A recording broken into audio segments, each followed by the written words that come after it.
가보겠습니다. 박근호 파트너 나오셨습니다. 어서 오십시오. 자, 오늘 이슈부터 보죠. 네, 자, 첫 번째 이슈부터 좀 가보겠습니다. 증권사 실적 하이킥, 올해 영업이익 20% 1등. 첫 번째 이슈로 좀 꼽아볼 건데요. 오늘은 색깔이 안 바뀌네요. 네, 일단 증권사들 실적이 뭐 작년 그리고 올해 이제 뭐 사실 지수가 올라가면 증권사들이 이제 뭐 올라가는 건 좀 약간 공식화되긴 했습니다만은 실적도 이제 같이 좋아지고 있는데 거래량이 워낙에 지금 많기 때문에 일단 그 부분에 대해서 브로커리지 수익이 상당히 좀 커지고 있다는 부분입니다. 이걸 첫 번째 이슈로 한번 좀 골라보고 어제 이제 말씀드렸을 때 시장이 우리나라 올랐을 때 증권사들의 주가가 시장을 항상 그 아웃퍼폼한다라고 얘기를 말씀을 드렸었는데 이걸 이제 첫 번째 이슈로 한번 좀 삼아보도록 하겠습니다. 예. 너무나도 사실 당연한 거긴 해요. 네. 좀 실적이 안 좋아질 수가 없죠. 뭐 거래가 그렇게 늘었는데 지금 거래 대금이 거의 30조 전후더라고요, 항상. 실적이 안 좋은 증권사들도 있긴 합니다.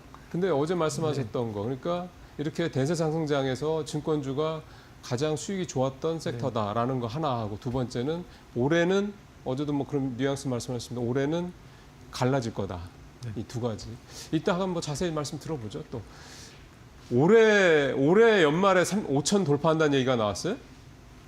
못 봤는데. 이제 한 달에 이제 지금 현재 2달 남았죠. 뭐. 네, 그렇죠. 두 달 동안에 일단은 넘을 수 있죠. 갈 수 있습니다. 저희 4,000포인트 넘을 거라고 사실 자신 있게 네. 얘기한 사람은 없습니다. 갈 수도 있다 뭐 이렇게 얘기를 했지만 근데 너무 당연한 이제 이게 우리나라 그 간담회에서 이제 증권사 리서치 센터장들 다 모인 간담회에서 이제 나온 얘기인데 이제 두 가지 전제 조건, 뭐 초등학생들도 알 수 있는 얘기를 너무나 뭐 또 반복을 했습니다. AI 분위기가 계속 유지가 돼야 되고, 그 다음에 이 정책이 계속 좀 일관되게 좀 유지가 돼야 된다 그런 얘기를 했는데, 뭐 지수 5천 가려고 하면 사실 뭐 삼성전자, 하이닉스 없이는 뭐 갈 수는 없는 거니까 뭐 너무 당연한 얘기를 하긴 했습니다만은 가능하다. 뭐 참고만 하시면 될 것 같고 저희가 반대로 생각을 했을 때 4,000P도 뭐 얘기는 솔솔 나오긴 했었습니다만 확실하게 4,000P 돌파한다라고 얘기한 쪽은 증권사들 쪽에서 한 군데도 없었거든요. 그냥 다 가능하다 정도로 어느 정도 가능성을 좀 염두에 둔 건데 불가능하진 않겠죠. 네. 왠지 좀 약간 찜찜하네요. 자, 미국 무역 대표 중히토류 공유 유지하기로 했다. 중국의 공식 발표는 1년 단위로 뭐 연장한다, 뭐 그렇게 얘기 나오대요. 방금 앵커께서 마지막에 멘트 쳐주신 부분이 아마 이런 느낌이었어요. 너무 좋다 하면 시장이 좀 약간 조정을 좀 주는 경우가 상당히 좀 많았었죠. 아니 5천은 갈 건데 연내 가는 게 중요한 거는 아니지 않나 생각이 좀 들어서. 맞습니다. 예. 이게 이제 어제 그 LNF 중심으로 해서 ESS 관련주들이 장중에 하락을 했습니다만 이게 속보로 전달이 되고 나서 반등을 주려고 했을 때 이 속보 나고 나서 쭉 떨어졌거든요. 근데 뭐 그렇게까지 어떤 관련이 없지 않아라고 생각을 하실 수도 있는데 사실 이 얘기는 상당히 오래 이 중국이 히토류 어떤 수출 어떤 그 제재를 한다라고 했을 때 그때 ESS 관련돼서 우려감이 나온 언론 보도가 상당히 많았었어요. 어떤 부분이냐면 지금 현재 중국이 이제 미국에 수출하는 ESS 관련 배터리가 관세가 40.7%거든요. 근데 지금 좀 약간 화해 무드잖아요. 그래서 이 40.7%의 ESS 관세를 낮춘다라고 하면 사실 그 카드는 아직은 안 나왔습니다. 이제 트럼프가 꺼내지는 않았는데 트럼프가 또 그 가면서 또 뭐 6천억 달러 얘기가 또 어제 나오기도 했었고 우리는 이제 합의를 했다라고 이제 공식적으로 발표가 나왔었는데 이 부분은 이제 뭐 나름대로 미국 입장에서는 잘 푼 거라고 생각할 수 있긴 합니다만은 우리나라에서 이제 미국이 중국을 견제하면서 제재하면서 반사 이익을 보고 있었던 부분 중에 하나가 이제 ESS 쪽이기도 한데 그 부분에 좀 영향이 있었다라고 보시면 될 것 같습니다. 사실은 ESS가 이번에 관련주들이 급등했던 가장 큰 이유는 북미 시장에서 ESS 수요가 엄청 늘어난다, 뭐 전력 공급원으로서 ESS의 가치가 높아진다. 이것들인데 백그라운드에는 결국은 반사 이익이잖아요. 네, 맞습니다. 거꾸로 만약에 중국이랑 미국이랑 사이가 좋아져가지고 지금 대중 어떤 제재 이런 부분들이 대폭 줄어든다 그러면 박살날 섹터들 많아지죠. 조금 조심해야 될 부분들이 예, 있긴 그러니까 합니다. 그런 리스크가 있다라는 걸 감안하시면서 이제 이 말씀을 드리는 이유는 뭐냐면 ESS에 대한 수요는 분명히 굉장히 폭발적으로 늘어날 수밖에 없습니다. 미국의 지금 AI 데이터 센터용 그 전력 이 부분에 있어서 ESS의 필요성이 굉장히 큰 건 맞고요. 소위 말해서 이제 그러니까 그냥 여기에다가 또 그냥 몰빵하시거나 이렇게 자산을 한쪽으로 이렇게 쏠리시는 거는 굉장히 리스크가 있다라는 점을 말씀을 드린다라는 거 좀 감안하시기를 좀 바라겠습니다. 효성중공업이 210만 원이에요. 올해 아마 최고죠? 최고로 많이 오른 주식이 아닌가 한 4배 이상 올랐거든요. 올해만. 그러니까 올해 단일 종목으로 최고 그거는 잘 모르겠는데 그거는 뭐 계산을 해봐야 될 텐데 어쨌든 최고가 준 거는 분명하잖아요. 제가 봤을 때는 최고 많이 오른 것 같습니다. 아, 그래요? 어제도 이야, 올랐고. 근데 어제도 오르고. 반면에 현대일렉은 사실 반도 못 쫓아가고 있는 맞아요. 상황이긴 한데 지금 현재 우리나라 이 변압기, 전력기기 관련주들이 가장 시장에서 이제 아쉽다라고 얘기를 하는 게 초고압 변압기는 하는데 초고압 직류 송전은 아직까지는 퍼포먼스가 안 나와주고 있거든요. 초고압 직류 송전. 네, 이제 발전소에서 교류로 그렇죠. 생산하는 만들죠. 전기를 예. 직류로 바꿔서 이제 예. 이제 보내는 건데 그걸 지금 현대일렉은 히타치랑 이제 하고 있는 상황이고 효성중공업 같은 경우는 작년에 이제 기술을 개발했다라고 얘기가 나오긴 했는데 그것과 관련돼서 이제 올해 그리고 내년까지 초고압 변압기 말고 초고압 직류 송전 관련돼서 가장 좋게 보고 있는 부분이 바로 그 부분이고 어제 사실 삼성전자 하이닉스 아니었으면 사실 거래소 같은 경우는 마이너스 1.5 정도는 맞아요. 많이 떨어졌을 거든요. 근데 네.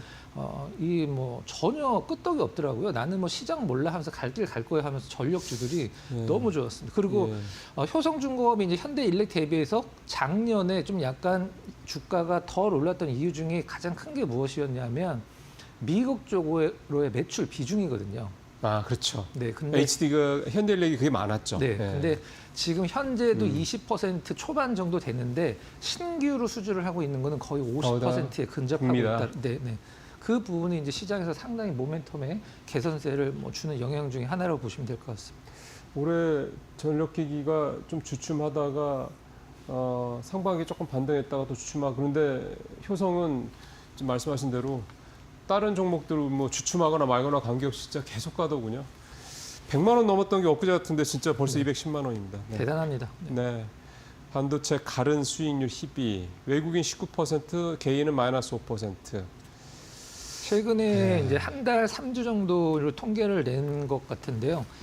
이건 좀 약간 잘못된 게 개인들이 사실 하이닉스 엄청 많이 샀거든요. 저 뒤에서도 지금 하이닉스는 외국인들은 계속 팔고 있다고 말씀하시고 있잖아요. 9월 초순 넘어가면서 외국인들 완벽하게 매도로 전환이 됐고 이제 기관이랑 개인 수급으로 움직이는데 그러니까 우리가 보통 뭐 일별로 주별로 이렇게 뭐 어떤 통계가 나오잖아요. 근데 네. 개인 매수 1위서부터 10위까지 반도체 관련주는 하나도 없긴 합니다. 하나도 없는데 그걸 통해서 나온 거긴 한데 하이닉스는 뭐 많이 사고 있는 것 같더라고요. 그래서 외국인들은 뭐 반도체 주식을 아직도 많이 뭐 하이닉스는 팔긴 합니다만 많이 샀고 개인들은 뭐 1위서부터 10위까지 반도체 관련주가 현재 리스트에 없다 이렇게 뭐 나와 있는 상황입니다. 그리고 이사님이 늘 사실 차트 가지고도 가끔 말씀하시지만 개인들 투자 잘하는 분들도 굉장히 많다라는 거. 네, 네, 맞습니다. 그것도 진짜. 자, 그리고 참 그 얘기도 있었잖아요. 60대 우리 여사님들 네. 최고의 수익률. 네. 자, 이제 첫 번째 이슈 증권주 얘기 좀 해보죠. 네, 바로 가겠습니다. 이제 간단하게 준비를 했고 이 다음에 이제 차트를 보면서 말씀을 드릴 텐데요. 올해 이제 코스피가 정확히 70점 소수짜리로 조금 더 올랐습니다. 근데 증권사 실적 증가세가 당연히 뭐 시장이 오르면 거래 대금이 엄청나게 늘어나기 때문에 이 수수료, 브로커리지 수익이 이제 증가를 하고 있는데 일단 이 수익 절반이 이제 그 브로커리지 수수료로 이제 구성이 되어 있다고 얘기를 하는데 여기 재밌는 부분이 하나가 있습니다. 이 부분에서 지금 삼성증권 얘기하시는 거예요? 네, 삼성증권이 30억 이상 자산가가 5천 명을 돌파하면서 우리나라에서 지금 30억 이상을 증권가에서는 초고액 자산가라고 부르거든요. 그렇죠. 근데 그게 이제 전체 토탈에서 뭐 다른 증권사들 비교 안 될 정도로 가장 많습니다. 작년에 3,000명이었었는데 올해 5,000명을 돌파를 했어요. 5,000명 30, 1조 5천억이 아니다. 1조 5천억인 거죠. 네. 근데 이 영업이익 증가율이 굉장히 낮죠. 그 왜 그래요? 그 이유가 초고액 자산가들이 삼성증권을 많이 이용하기 때문입니다. 무슨 말인지 이해 잘 안 돼요. 매매를 별로 안 한다는 자주 얘기. 안 합니다. 그러네. 네. 초고액 자산가들은 매매를 자주 안 하죠. 그럼 저게 이제 증권사들의 영업이익 증가율을 하고 네. 그다음에 고객들의 수익률하고는 다른 얘기네. 완전 다른 얘기죠. 네. 그렇기 때문에 뭐 항투 같은 경우는 뭐 부동의 1등이니까 뭐 가장 이제 영업이익 증가율이 높았고 미래에셋증권 이제 키움이 미래에셋보다 좀 영업이익 면에선 딸리더라도 이제 증가율에서는 더 높을 수도 있는데 이 부분이 좀 약간 저는 아쉬운 게 아니라 의아스럽더라고요. 키움증권하면 개인 투자자분들이 가장 많이 쓰는 대표적인 대부분 다 증권사고 저거 쓰죠, 뭐 개인 투자자분들. 단타 이제 우리가 보통 현재가 창을 봤을 때 매수 매도 창구 상위 5군데가 나오잖아요. 근데 네. 그 상위에 키움증권이 있으면 오늘 또 단타들 들어왔구나라고 보통 그렇게 표현을 하거든요. 그런 식으로 생각하면 된다. 근데 오히려 이제 한투 미래에셋보다 이제 키움증권이 조금 더 낮았다라는 것은 조금 의아스러운 부분이긴 합니다. 네. 그 무슨 이유인지는 모르시겠고. 네. 뭐 이사님이 다 아실 수는 없으니까 알겠습니다. 자, 이 중에서 대장주를 그러면 한투로 봐야 돼요? 미래에셋으로 봐야 돼요? 한투는 지금 뭐 증권사 자체가 따로 상장돼 있지는 않으니까. 그렇죠. 그 지주로 들어가 있죠. 당연히 대장은 뭐 주가 상승률이나 여러 가지 상황을 봤을 때 사실 우리가 대장주 꼽을 때 뭐 제일 많이 올라가는 걸 대장주로 그렇죠. 하잖아요. 네. 미래에셋? 네, 부동의 1등이에요. 네, 맞습니다. 뭐 저도 뉴스브리핑 통해서 말씀드렸지만 올해 뭐 220% 올랐더라고요. 네. 그다음에 한국금융지주가 한 150%, 키움증권도 한 150% 정도 올랐습니다. 그래서 수익률 측면에서는 압도적으로 미래에셋증권이 좀 앞서고 있다. 그러니까 코스피로 70% 이상 상승에 뭐 증권 중에서 최대 수혜는 역시 미래에셋증권이다 이렇게 좀 봐야 되겠네요. 그러면 미래에셋증권 한번 보죠. 자, 그러면 지금 현재 이제 코스피 올해 1월 2일 날 코스피를 한 주 사고 그다음에 미래에셋증권을 한 주 샀을 때 수익률 차이인데요. 레버리지를 산 것보다도 더 높은 그러게요. 수익률입니다. 그래서 올해 이제 코스피가 70.36% 어제 종가 기준으로 올랐고 미래에셋 같은 경우는 210, 220%, 220% 상승을 했습니다.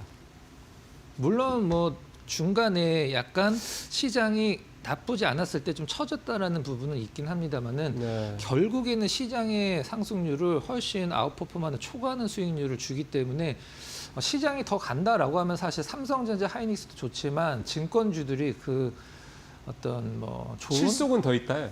네, 맞습니다. 실속은 정확한 표현입니다. 네. 제가 왜 미래증권을 이렇게 좀 더 여쭤봤냐면요.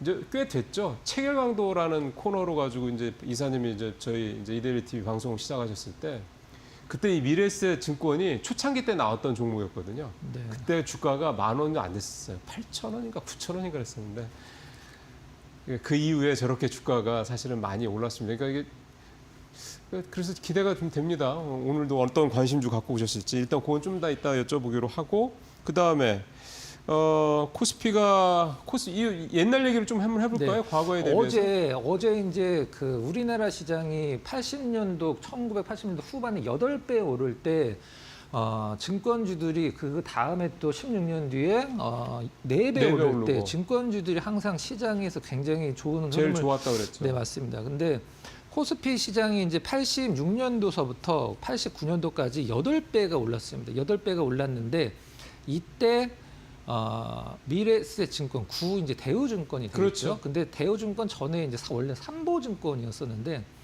이때 코스피가 8배 올랐을 때 미래에셋증권이 몇 배 올랐는지 한번 좀 봐보도록 하겠습니다. 네, 한번 봐요. 27배가 올랐습니다. 3배가 더 올랐네. 네, 27배. 근데 시장 대비. 이거는 좀 약간 이때는 이제 트로이카라고 해서 이제 아마 차화형 얘기하시는 거예요? 아니죠. 그 건설은행 증권. 네. 더 옛날 얘기니까. 네. 80년대는 그렇죠. 네, 건설주였죠. 그때인데 아마 지금 기억하시는 분들 많으실 것 같아요. 근데 이때는 지금은 삼성전자, 하이닉스로 인해서 지수가 올라가면서 일단은 거래량이 많아서 증권주가 실적도 좋아지고 주가도 올라가지만 이때는 은행, 건설, 증권 이 트로이카로 이제 올랐기 때문에 증권주가 시장에서 가장 대장이었습니다. 근데 코스피 지수가 8배 오를 때 미래에셋증권, 구대여증권이 이제 27배가 올랐는데 그 다음에 16년 뒤에 4배 오를 때도 증권주들이 사실 주인공이었습니다. 그래서 지금 시장을 뭐 오늘도 뭐 어제도 이제 리서치 센터장 간담회에서 나왔듯이 뭐 그쪽 얘가 다 맞는 건 아니죠. 실질적으로 틀린 경우가 많기도 합니다만은 시장이 더 초과 상승한다라고 했을 때는 어떤 걸로 오르든지 오르기만 하면 증권주는 알아서 이제 더 올라줄 거기 때문에 뭐 증권주가 상당히 시장에서 좀 아웃퍼폼하는 흐름이 나올 가능성이 상당히 높다라고 생각을 하고 있습니다. 네. 그럼 증권주는 어떤 종목들 중심으로 봐야 돼요? 대형주 중심으로 봐야 돼요? 당연히 이제 지금까지도 대장주였고 증권주가 더 간다면 앞으로도 대장주 역할을 할 수밖에 없는 미래에셋증권이 가장 좋다고 생각을 하고 있습니다. 그 왜 그 종합투자사인가요? 그 최근에 왜 정책적으로 종투사, 이렇게 네. 그거가 되면 그게 모멘텀이 됩니까?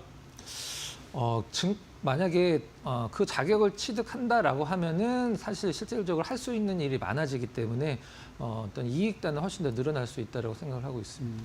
그러면 단순히 지금 사실은 우리나라 증권업계를 바라볼 때 약간 뭐라 할까요? 밸류를 높게 쳐주지 않는 것 중에 하나가, 아니, 이건 뭐 제 생각입니다. 쳐주는 것 중에 하나가, 얘네들은 브로커리지밖에 비즈니스 모델이 없어. 이런 평가가 좀 있잖아요. 은행들은 그냥 그 대출이자 한 그 예대 마진밖에 없어. 이런 식으로 우리나라 금융사들의 지금 평가가 박한 이유 중에 하나 저는 그거라고 보거든요. 그러니까 확장성에 좀 갇혀 있다라는 거죠. 그럼 그게 만들어진다 그러면은 우리나라 뭐 예를 들어서 미래에셋증권이 됐든 한국금융이 됐든 어디가 됐든 간에 확장성이 좀 만들어질 수 있는 거다 이렇게 볼 수 있는 거예요. 증권사들이 사실 저희들이 사고 팔 때 수수료도 있지만 채권이라든가 아니면 뭐 펀드 판매 그리고 뭐 IPO 수익도 있고 등등도 그렇죠. 있죠. IB 쪽으로도 그렇죠. 기업 간의 어떤 그 증권사랑 그런 것도 많이 있거든요. 근데 지금 현재 절반 이상을 뭐 넘었다 브로커리지 수익이 전체 수익에서 네. 이제 그건 시장이 가면 이제 더 커질 수밖에 없기 때문에 뭐 시장이 간다라는 전제 조건 하에 그렇죠. 증권주가 이제 새로운 대안으로 지금까지도 좋았지만 새로운 대안으로 떠오를 것이다라는 부분 보시면 될 것 같아요. 그러면은 지금 시점이 이제 대략 한 2배 아직 채 못 오른 거다. 올해 기준으로 보면. 그렇죠? 그러면 앞으로 대세 상승이 돼서 몇 배, 한두 배 더 올라갈 수 있다 그러면 지금 들어가도 크게 무리는 아닌 거네요. 그죠? 그 전제 조건이 갖춰진다라고 그렇죠. 하면 네. 지금도 뭐 지금 빠른 거일 수도 있습니다. 어떻게 보면. 네. 알겠습니다. 뭐 이사님이 늘 말씀하시는 게 확인하고 들어가도 늦지 않다. 이거는 뭐 20년 이렇게 가까이 하면서 경험칙으로 많이 보셨던 거라니까 그것도 한번 여러분들께서 증권주 바라보실 때 참고하시길 바라겠습니다. 네. 자, 그다음에 오늘의 관심주 가볼까 이제? 제 샘CNS 샘CNS 이 사람들 좀 시청자분들이 이렇게 익숙한 종목은 아니에요. 어제 그 사실 급락장이라고 표현을 좀 하고 싶은데 어제 반도체 쪽에서 가장 잘 버틴 쪽이 이 프로브 카드 쪽이 어제 가장 안 빠졌고 오히려 올라온 부분이 프로브 카드 진영이었어요. TSE를 중심으로 해서 네. 프로브 카드 관련주들이 어제 시장에서 상당히 견조했었는데 이 샘CNS 같은 경우는 이제 삼성전자가 2대 주주로 있는 YC가 이제 대주주로 있는 기업이에요.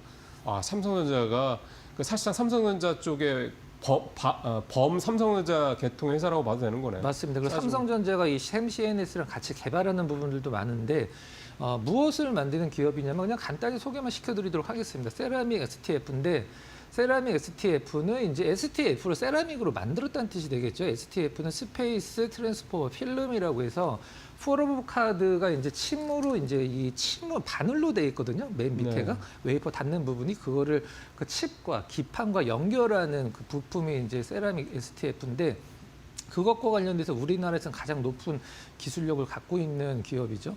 일단 3분기 매출이 뭐 생각보다 굉장히 잘 나오고 있고 영업이익이 좋네요. 75%나 올라갔습니다. 당기순이익은 뭐 거의 더블 이상이 좀 나왔고 그동안은 이제 낸드 쪽이 좀 치우쳤다가 이번에 디램 쪽으로도 이제 매출이 상당히 늘어나고 있는 상황이고 HBM용 그 세라믹 STF도 이제 공급을 하기 시작을 했습니다. 그래서 요 밑에 단 보시면 중간에 이제 제가 오타를 좀 친 것 같은데 죄송합니다. 작년에 이제 영업이익 52억, 올해 25년에 129억, 내년에 162억 정도로 25년. 네. 내년에 2배 이상 성장한다는 얘기네요. 네. 올해가 이제 전년 대비해서 올해가 전년 대비 네, 2배 올해가 이상이고 전년 대비해서. 내년에는 24년 기준으로 보면은 3배가 넘네요. 네, 그리고 이게 그 프로보카드나 이 STF 기판 같은 경우는 규격화되어 있는 게 아니거든요. 그래서 공정이 바뀐다든가 어떤 제조하는 그 반도체의 모형이 바뀌면 이걸 따로 만들어야 되기 때문에 공정 전환이 됐을 때 어떤 이제 좀 더 비싸지고 물량이 늘어나는 어떤 그런 효과가 있는데 지금 이 부분도 상당히 뭐 좋은 부분이라고 보시면 될 것 같습니다. 지금 시장에서 특히 낸드 쪽 같은 경우는 증설에 대한 여지가 별로 없다라는 얘기를 하거든요. 수요가 네. 겁나게 많은데도. 근데 증설은 못 하더라도 물량을 계속해서 만들어낸다고 그러면 가동률이 올라가면. 네. 그러면 그쵸, 가동이 올라가면 소재라든가 부품 쪽은 호재인 거잖아요. 네. 그 장비 쪽은 조금 제한적이더라도. 네. 그럼 여기 같은 경우는 부품으로 봐야 되는 거죠. 부품이죠. 네. 그러면 이런 데 같은 경우는 샘CS 같은 경우는 내년에 낸드 시장 계속 좋다고 하니까 뭐 증설이나 이런 이슈와 관계없이 계속해서 낸드가 많이 만들어지면서 그만큼 이제 성장에 지금 좀 높다 봐야 샘CNS는 되겠군요. 워낙에 낸드라는 어떤 그 고정관념이 과거에 많았었는데 이제 D램 쪽으로 진출하면서 D램 쪽의 성장 모멘텀을 보시면 될 것 같고요. 이제 마이크론도 고객사 중에 하나이기 때문에 다 들어가네요, 그러니까. 네, 뭐 기술력은 굉장히 인정을 받고 삼성전자도 상당히 공을 들이고 있는 기업 중에 하나입니다. 근데 주가가 그렇게 비싼 가격이 아직 10,000원도 안 되대요. 자, 차트 한번 잠깐 보면서 그러죠. 말씀드리도록 하겠습니다. 시가총액은 한 4천억 정도 되는 기업인데요.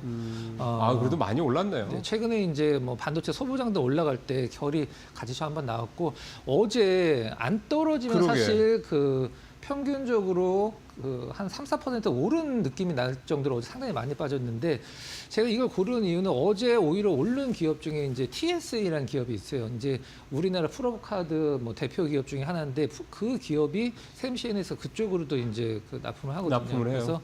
그래서 관련주들은 대주주로 있는 쪽이 YC, 삼성전자가 2대주주로 있는 YC, 그다음에 엑시콘 이런 기업들이 이제 대주주로 있는데 상당히 어제 안 빠졌고 지금 프로보카드 대장이라고 했을 TSA가 어제 오히려 올랐다는 네. 부분. 이거 체크를 했을 때 오늘 좀 한번 좀 지켜보도록 하겠습니다. 네.